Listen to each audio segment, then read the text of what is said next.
Today, we're talking about, can Lyme disease be cured? We're going to talk about treatments for Lyme disease.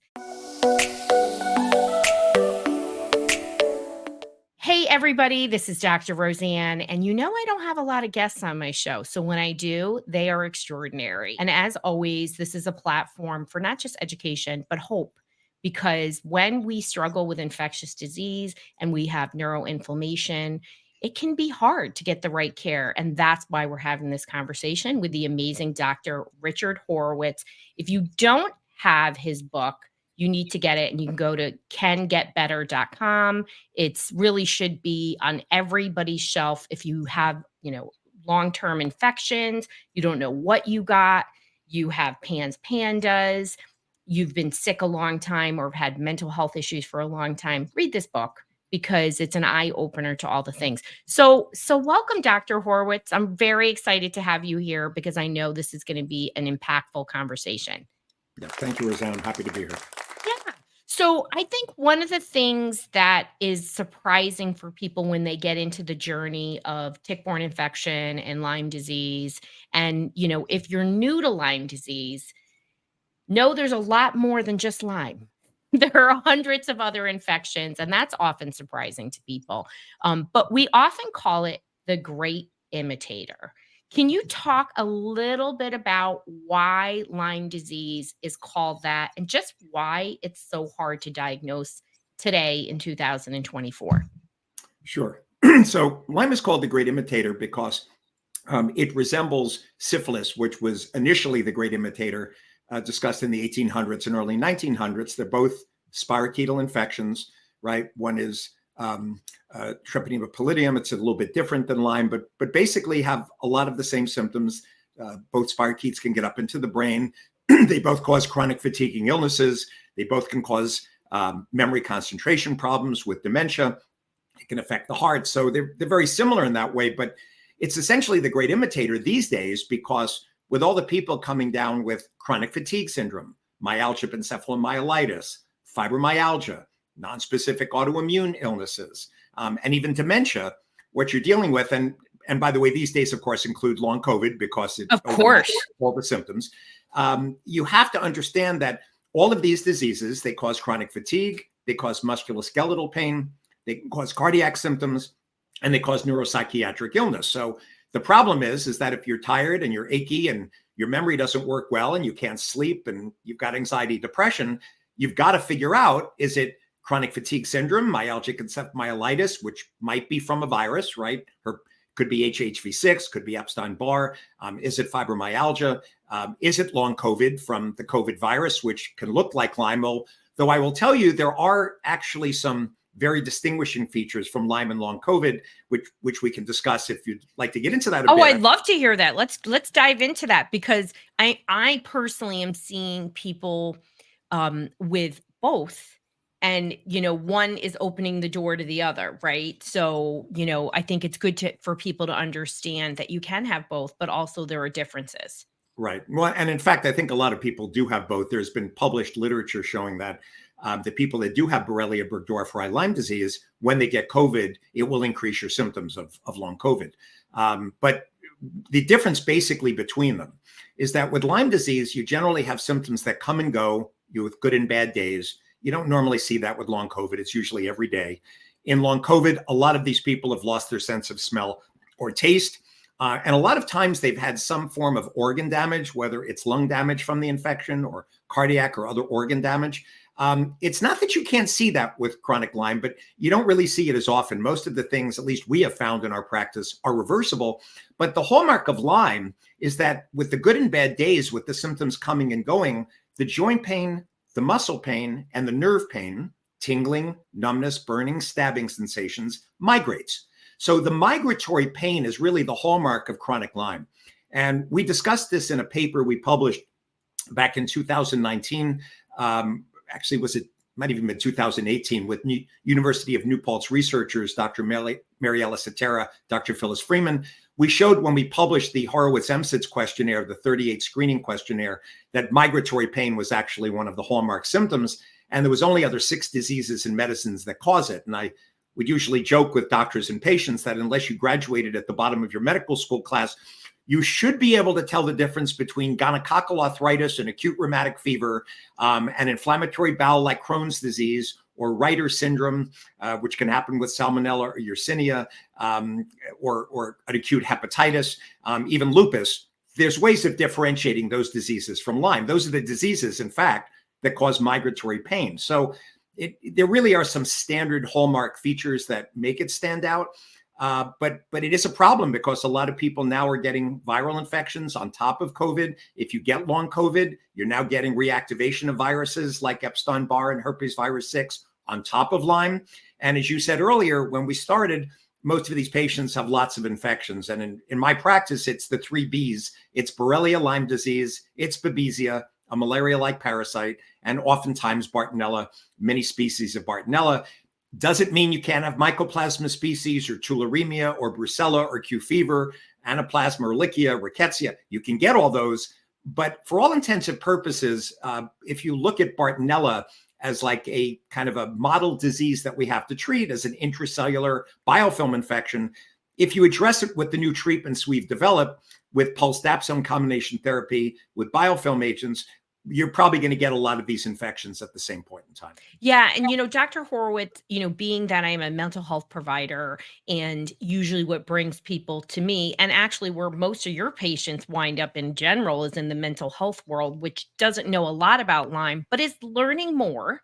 And thanks to these kinds of conversations, Bartonella and Babesia tend to be the biggest drivers of a lot of psychiatric or mental health issues. And you don't have to have those tick-borne illnesses to have mental health issues, because this whole process is traumatic in and of itself. So people can have mental health issues for a variety of reasons, but I do find those to be some of the biggest drivers of really, really serious psychiatric issues. I mean, and when you talk about, a regular doctor should know the difference between, different types of infections, they don't. And it's a problem for patients to get the right care, because why is Lyme, why are these things so hard to diagnose today? Because we the truth is understand they're so not much. actually that hard to diagnose. The problem is Right. that you learn in medical school that the way you make a diagnosis is 90% is taking a good clinical history. If you know how to take a good clinical history with Babesia, it's a malaria-like organism. So questions 1 and 28, actually 22 on the HMQ, the Horowitz MSIDS questionnaire, which you can find online, by the way, on my website on www.cangetbetter.com. If you go under symptoms, you'll find the Horowitz MSIDS questionnaire. So if you go on there and you download it, you'll notice that questions 1 and 22 ask about day sweats, night sweats, fevers, chills, flushing, air hunger, can't catch my breath, unexplained cough. Those are classic symptoms of Babesia. And unfortunately, the textbook for Babesia, where people get hemolytic anemia, where the blood cells burst apart and they get kidney damage and the liver functions goes up, I've only seen 2 patients in my entire clinical career spanning over 35 years with over 13,000 chronically ill patients where Babesia caused a hemolysis if it was associated with Lyme and co-infections. The ones that get that are usually the hospitalized patients. They're in their 70s, they're immunosuppressed. They usually have other issues. And for Bart, the issue is most doctors don't recognize that these Bartonella striae, these stretch marks that are now appearing, this is just like Lyme has the classic erythema migrans rash. Half of them look like bullseyes. Half of them look like spreading red rashes that could be mistaken for a cellulitis, an infection in the skin, or a spider bite, herpes zoster, shingles. But Bartonella has these classical rashes. And lately, in the last couple of years, they've been showing that the neuropsychiatric effects of Bart, severe anxiety, severe depression, OCD, psychosis, hallucinations, schizophrenia, we are reversing. In the article we published just a few months ago in Microorganisms in September 2023, one of our patients with Lyme and Bartonella had hallucinations. And by treating him with dapsone combination therapy with high-dose methylene blue and pyrazinamide, doxycycline, rifampin, dapsone, zithromax, the patient's hallucinations went away. So, it's not just a question of throwing psychiatric drugs at these people. In medicine, the key is you got to get to the sources, with an S, of why people are sick. And for me, the 16-point MSIDS model that I've been developing for the last 35 years, There are overlapping causes of inflammation, infections, microbiome issues in your gut, leaky gut with mast cell activation. People with Lyme don't sleep. They get environmental toxins like mold and heavy metals. They have nutritional deficiencies. I describe these 6 factors as the 6 rivers of inflammation going into an ocean of inflammation. And ultimately, it's inflammation that causes symptoms of fatigue, headaches, brain fog, psychiatric issues. It's from inflammation. And then it has downstream effects of POTS dysautonomia. You have low blood pressure. That is seen in long COVID. It is seen in chronic Lyme. You get mitochondrial dysfunction. The parts of the cells that make energy don't function well. Seen with long COVID, seen with chronic Lyme. And by the way, in the article we just submitted 2 days ago to the peer-reviewed medical journals, I go through this in detail, that all the factors in the medical literature that have now been associated with long COVID have all been associated with chronic Lyme on the 16-point MSIDS model. The difference being one is a virus, one is a bacteria, but the 3 I's, infection, inflammation, and immune dysfunction, basically are driving the symptoms in both illnesses. So, it's not so mysterious, honestly, about making the diagnosis, but you have to know how to take a history, and you have to know how to do proper blood tests. Like for Lyme, if people would just use 2 blood tests from IGeneX in California, a Lyme IgM immunoblot and a Lyme IgG immunoblot, and look at the 5 specific bands for Borrelia, 23 outer surface protein C, 31 outer surface protein A, 34 outer surface protein B, 39 and or the 8393. Any one of those bands in someone that says, I'm having good and bad days, the symptoms are coming and going, and I have migratory joint pain, muscle pain, or nerve pain, Lyme bingo is what I call this game. Any one of those bands, bingo, you have been exposed to a Borrelia species, right? There's a lot of them now that are causing people to be ill. So yeah, the tests are unreliable. But then again, if you know how to use the available testing that's there and how to take a clinical history, I've never had a problem diagnosing anyone in all the 35 plus years, but you got to know how to do it. You do. You said so many things to unpack, and I want to go back. And I think the biggest thing that I want to tell people, and you said it twice, and this is so pivotal and simple, that please know there is not a single test that diagnoses tick-borne illness, and that it is a clinical diagnosis made by a highly trained and skilled person. Now, with that being said, we are not training enough providers to recognize the signs and symptoms, and we are miseducating people because somehow they think there is the test, that they're doing a Quest lab or a LabCorp, and it didn't come back positive, right? So know that when you go to a provider who understands Lyme disease, when they do a detailed history, the information is there because, Dr. Horowitz, that's what happens to me. And I'm a psychologist, right? So I have 100% accuracy in identifying Lyme disease, tick-borne illness, pandas, because I send them to a medical provider to verify that. But the signs and symptoms are it's shocking sometimes how much it's missed. And even we know there are very complex layered cases, but many cases are so it's like a red light, like you said, bingo, and there's such a disbelief in that patient, in that person, because they're like, well, this person said that, and this person said that. And, so just trust your gut. If you're not getting better, this is something you need to consider, especially, anywhere that there are ticks, which are everywhere, right? Except Antarctica. So no. Actually, the ticks have now been found in Antarctica on the penguins. So I can't say that anymore, Dr. Horowitz. There's no place in the world now you cannot find ticks. So there we go, right? And then there were certain places where Dr. Horowitz and I live. We live in the worst corridor, the Connecticut-New York corridor. Long Island's pretty bad too. Jersey, this Northeast corridor is pretty bad. And let's talk about, why it takes a multi-pronged approach, right? Because what you're talking about, right, and what you do is you have a very comprehensive approach to getting people better. I'd love for you to talk a little bit about that, because there are so many reasons why people don't get better, but I know that one of the barriers is not understanding that it takes a multi-pronged approach. Right. Well, so if you go to my last book, and we talked a little bit about it earlier, my last book is How Can I Get Better?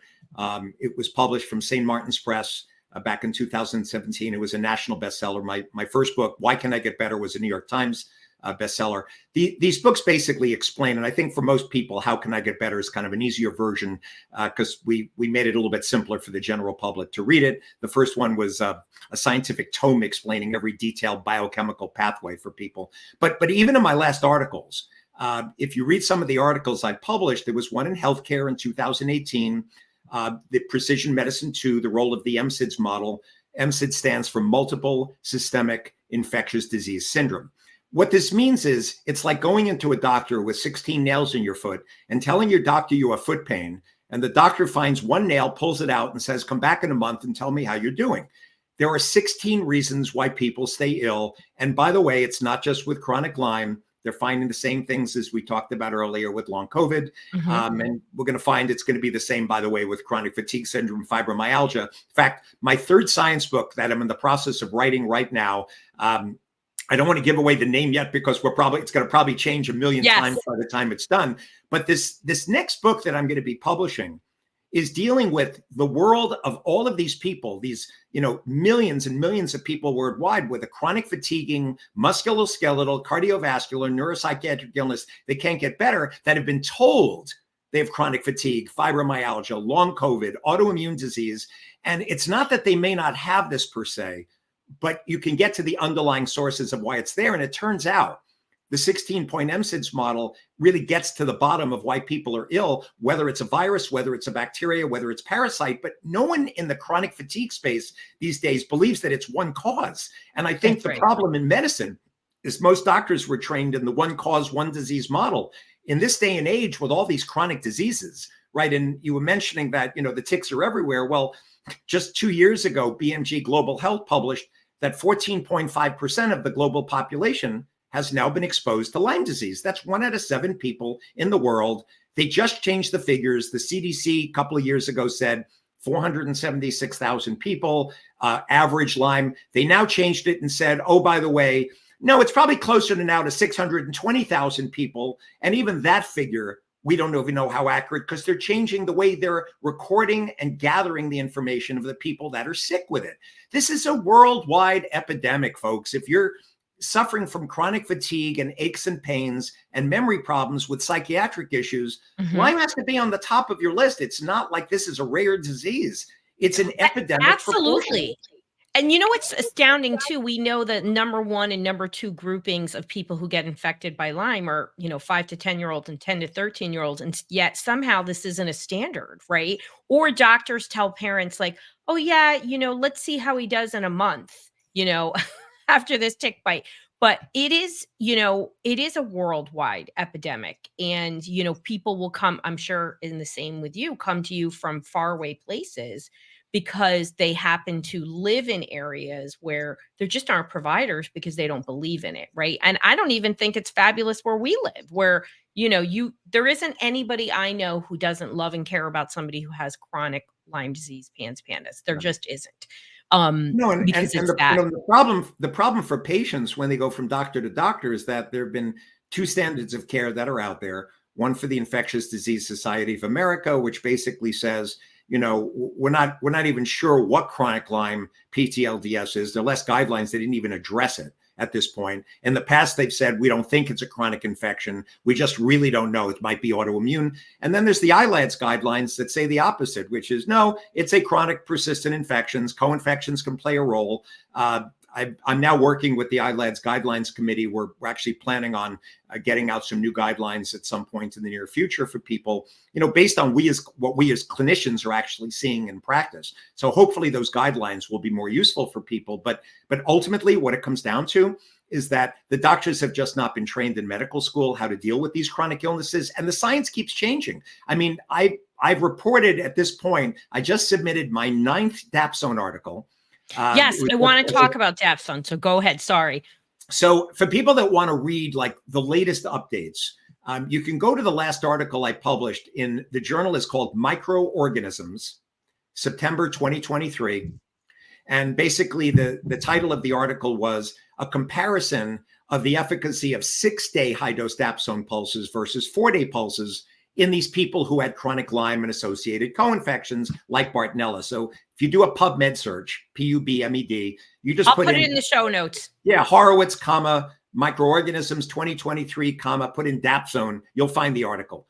In this article, it describes in detail the exact protocol we are using for our patients. You could go to your doctor and say, listen, I have chronic Lyme disease, I have Bartonella, I'd like you to use the protocol by Dr. Horowitz, and it's fully published. Every detail of how I do it is in that article, right? I'm not looking for business.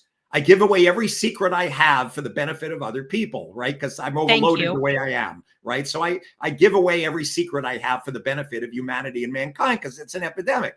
You can find the article in there, but the problem is the doctors are not trained in dapsone. I have trained, by the way, several hundred doctors in the protocol, but I will tell you, the doctors are still reticent in part because of the side effects of the drug, and they don't need to be because we've been doing this now for 8 or 9 years in over 1,000 people. And if you read the article, you'll see how we reverse the dapsone anemia, how we deal with something called methemoglobinemia when you don't carry oxygen well in the blood, methylene blue, glutathione, vitamin C, vitamin E, cimetidine, NADH.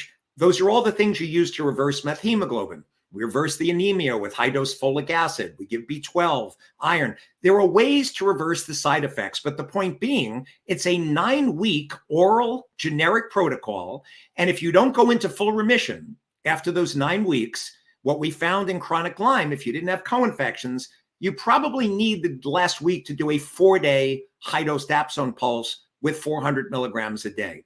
If you have BART, you normally need at least a 6-day pulse. And for people that have had chronic BART, it's somewhere between 4 to 6 2-week pulses. That's it over time.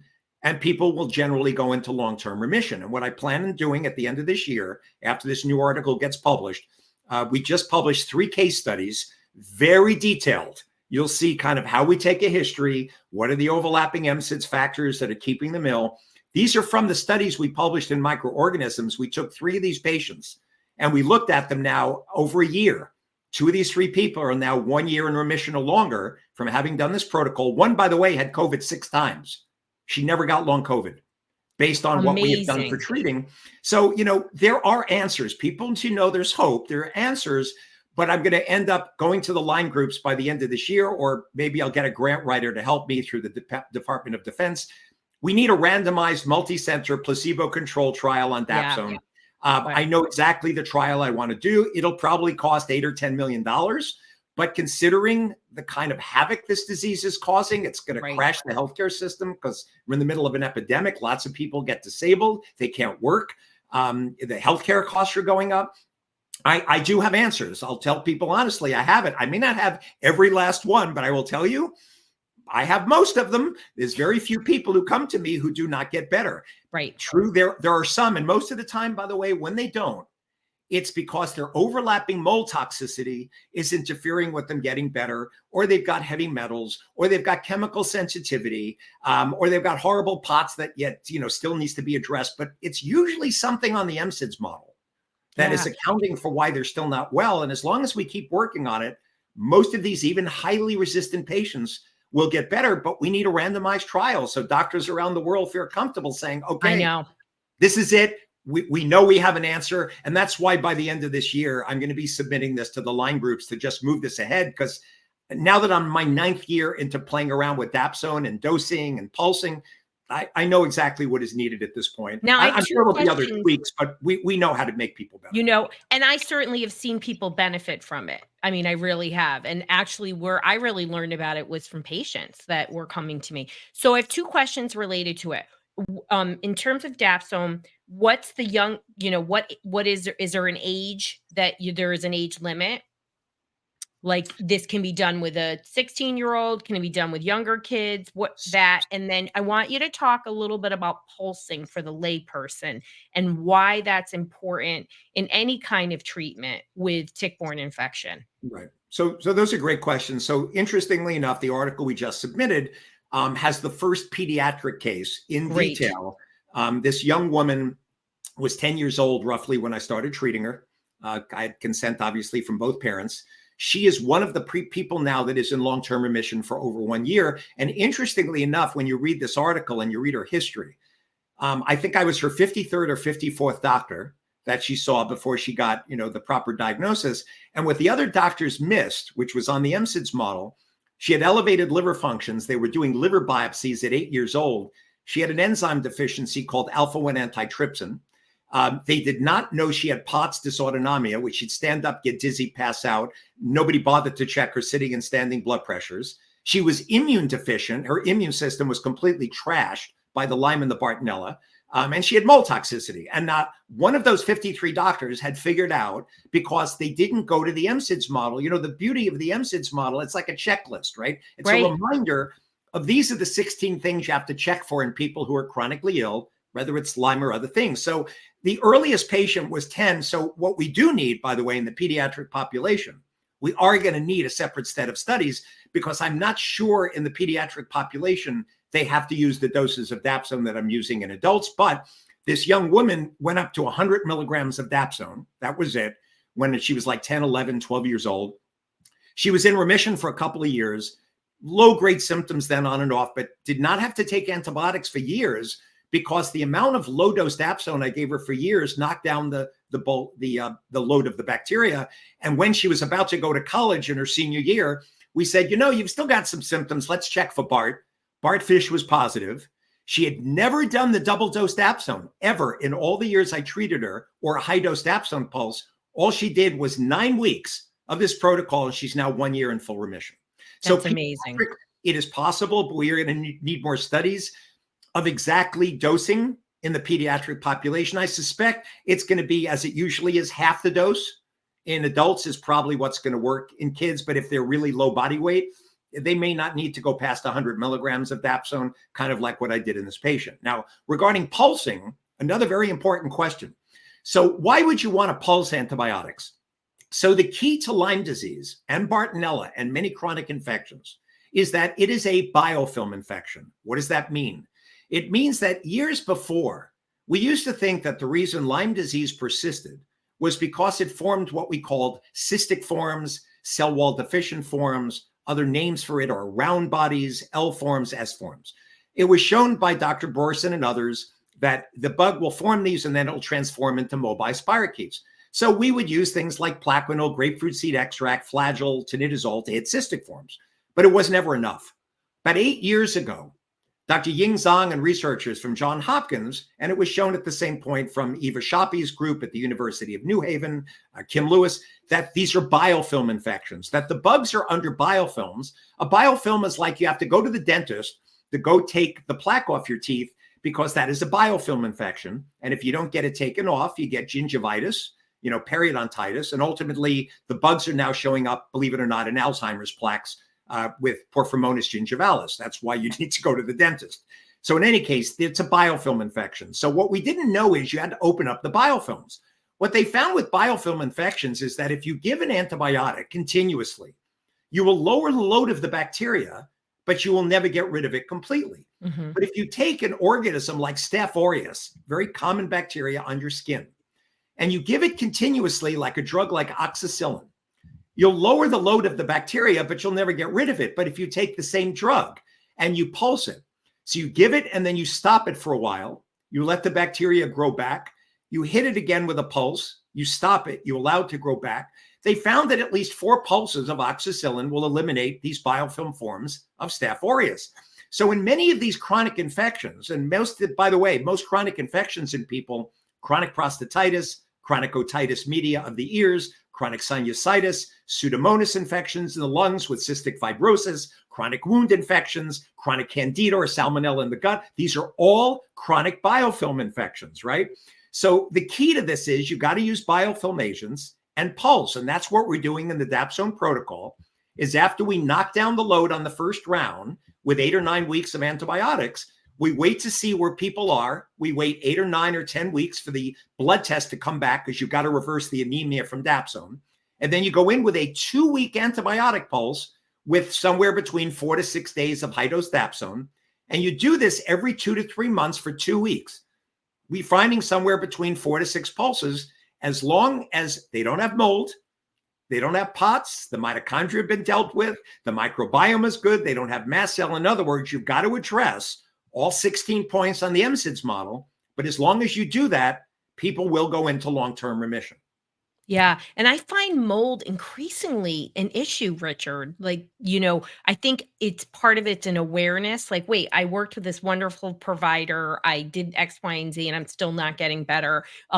Besides mental health issues, really that activated nervous systems, I really do find mold is just this common thread holding people back from getting better. So it needs to be addressed. And it's And its by the way, we own. were surprised about that. I used to joke with my friend Neil Nathan, who's a mold expert, and because usually in my practice, it's the 3 Bs, Borrelia, Babesia, Bart, and mold would come second. But lately, I have to admit that we have seen some patients that did like 5, 6, 7 pulses of dapsone, and they kept getting help, but they just were not getting across the finish line. And I asked them, "You've been exposed to mold." One was in Florida, one was in Europe, living in Amsterdam.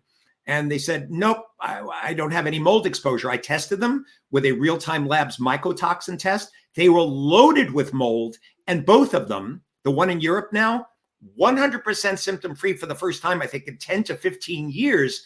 But it wasn't until he pulled out the mold after doing these dapsone pulses that he got better. And the woman in Florida is also slowly getting better, although babesia for her has been a big issue. But you're right, the mold is an issue, and most doctors don't look for it unless you've been trained in functional medicine. Yeah, I mean, really functional medicine. And you really believe in an integrative approach. I mean, I know when I have had patients from your office, you believe in herbs, you believe in alternative holistic therapies, you believe in mental health, right? And I think that's important too, that integrative means the best of Western and Eastern medicine. It's not one or the other. We have to do what each patient needs, right? Yes. No, it's important. And, I didn't learn integrative medicine in med school, although the 7-year medical program in Belgium that I had was very intensive because I did 7 years there, apart from 4 years at Northwestern and, in biology, and then having 3 years of internal medicine. I was trained for 14 years before I ever got out in clinical practice. But that being said, I still had to learn functional integrative medicine because as good as classic medicine is, most of it is great for acute disease. Where we're really failing is in chronic disease medicine. And that's where functional integrative medicine helps, because you need to learn about the microbiome. You need to learn about mast cell, and how the food allergies and leaky gut affects it. You need to learn about detoxification pathways, environmental toxins. It's not that you don't learn about these things in med school. They're just not highlighted in the same way when you're a functional medicine practitioner. And honestly, it makes a world of difference. I could not get my patients as well as I do if I was not using an integrative functional medicine approach. Yeah. And thank you for saying that, because I think sometimes, we think that there's not a lot of science behind the integrative care, but in fact, integrative care, particularly herbs, essential oils, these types of things, these predate modern medicine. And, there is a lot of good research, and we do have to, always advise our people that we work with to look at the research. But I applaud you for trying to get a very serious study, because that's what it's going to take for change to occur and the system to change, so that people don't have to be so chronically ill all the time. Because you're right. This is sort of the standard of what's happening to people. People are, my world record is 55 people that somebody had seen before they got to me. And of course, like literally in the 10 minutes, I knew it was Lyme disease and sent her to the Lyme doctor, and she got better, almost like within months. And I thought, oh, this poor girl. And I applaud those parents too and the same lady, individual that came to you, for searching and searching and searching for the answer. Because when you're not getting better, please don't accept sort of, okay, you really can be in remission and heal, right?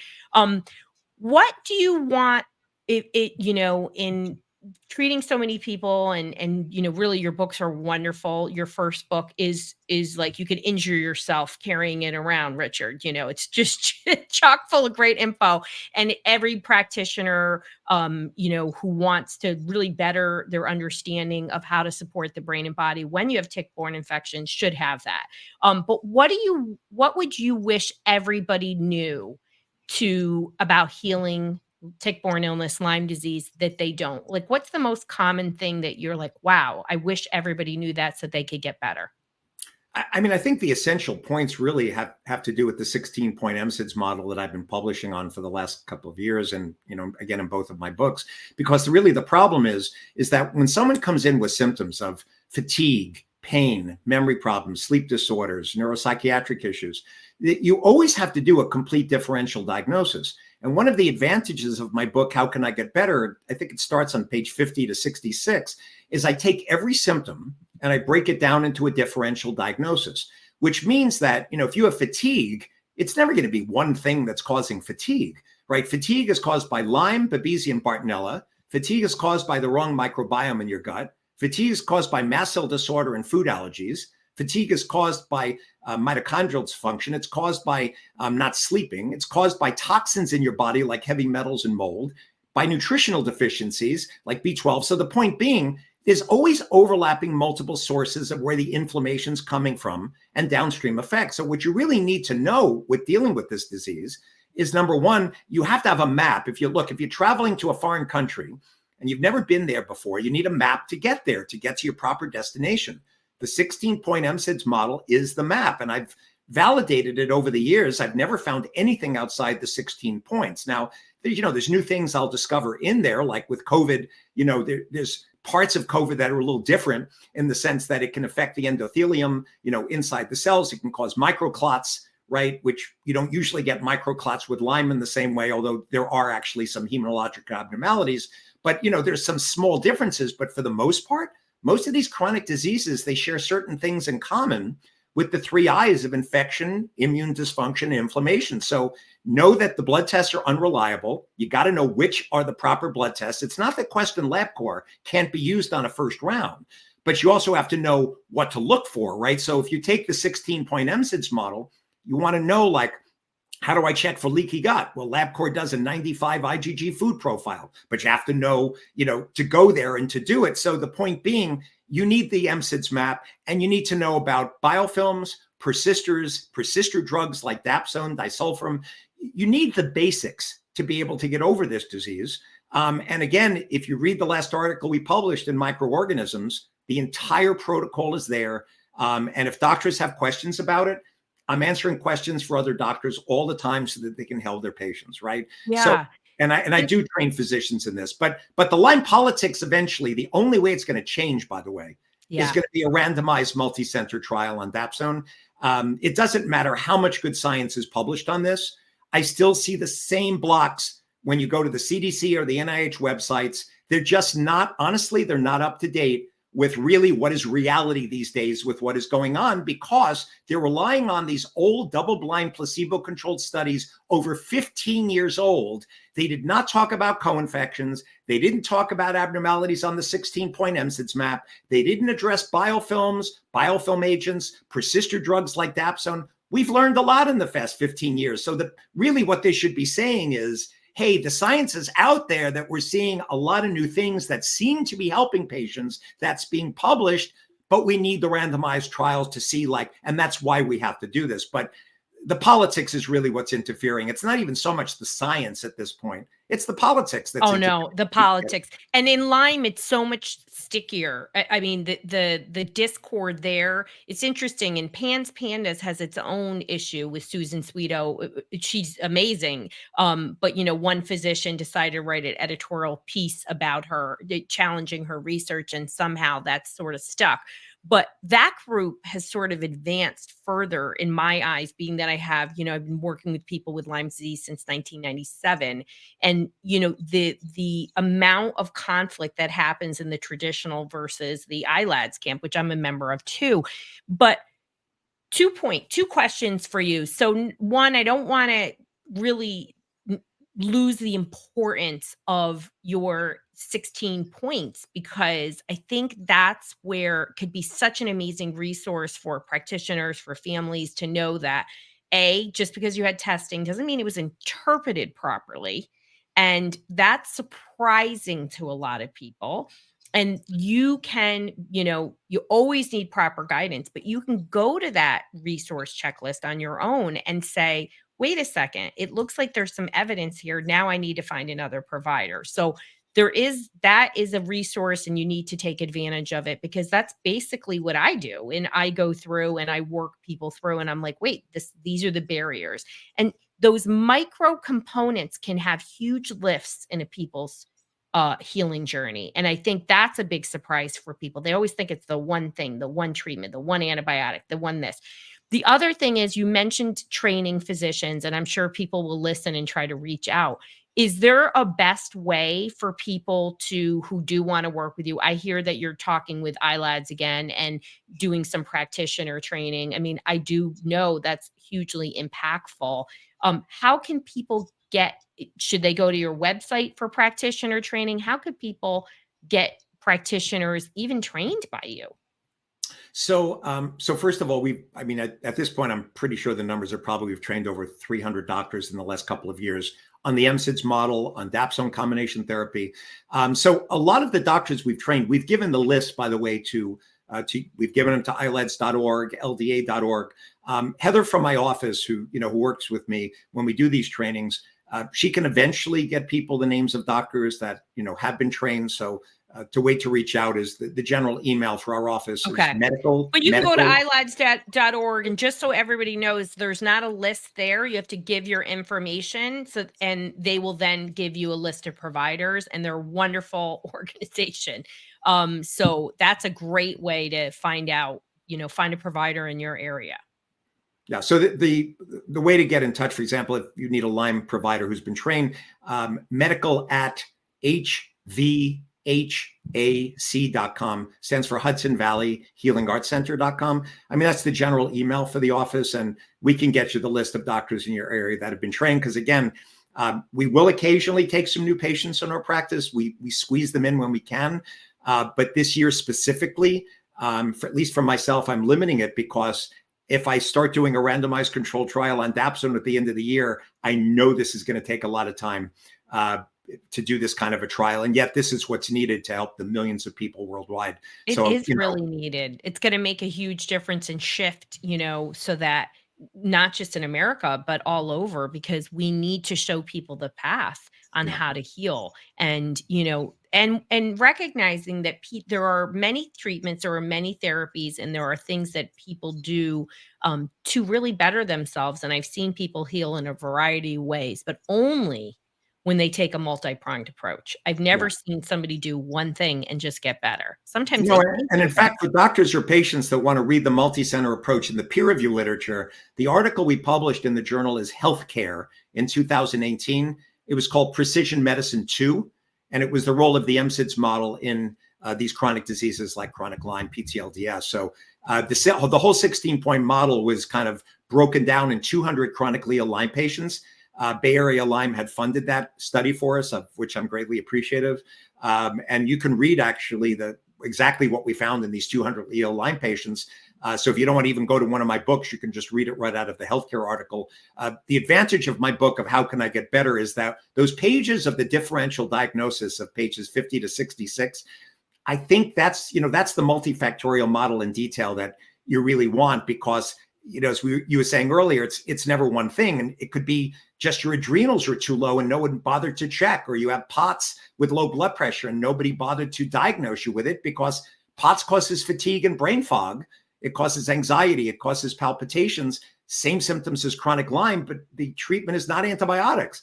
The treatment is raising your blood pressure and retraining your vagus nerve, right? So you've got to understand how to do a differential diagnosis for the symptoms. And that really comes with people who are highly experienced, and that's why you're training people so that they can gain that experience as well. And it's so needed and appreciated. And what a gift to the community to help people that you are. So thank you for all of your work. And I will have all the research studies. I'll have your contact information in the show notes. And if anybody is looking for support from me, you can go to drroseann.com/help. And there's a solution matcher that will match you to the right thing. But Dr. Richard Horowitz, you're a gift. And thank you for all your help for all the patients. And Roseann, out just there. to mention about the Healing from Lyme Summit, which is going to be early June. We're going to be having approximately 50 experts from across the world who are joining. I'm co-host for the summit with Dr. Mariah Hinchy. It's from Doctors Talks. It's called the Healing from Lyme Summit. If people follow me on my Facebook page, it's just Dr. Dr. Richard Horowitz. You're going to get updates on everything new in Lyme if you follow me on Facebook. I'll have the link for the summit too. Because I think that summit will give people a lot of the information they want, or the most up-to-date information on what's happening these days with chronic Lyme and co-infections. Yeah, that's amazing. And summits are such a great way to, learn from not just experienced providers, but, cutting edge, and to hear actual case studies. It inspires people, gives people hope, and maybe find a practitioner in your area with 50 practitioners there. So I think that's incredible. So thank you for mentioning that. It's an important resource for so many people. So thank you, Dr. Horowitz, and we look forward to your latest research paper and your next book. Okay, my pleasure. Thank you for having me on today.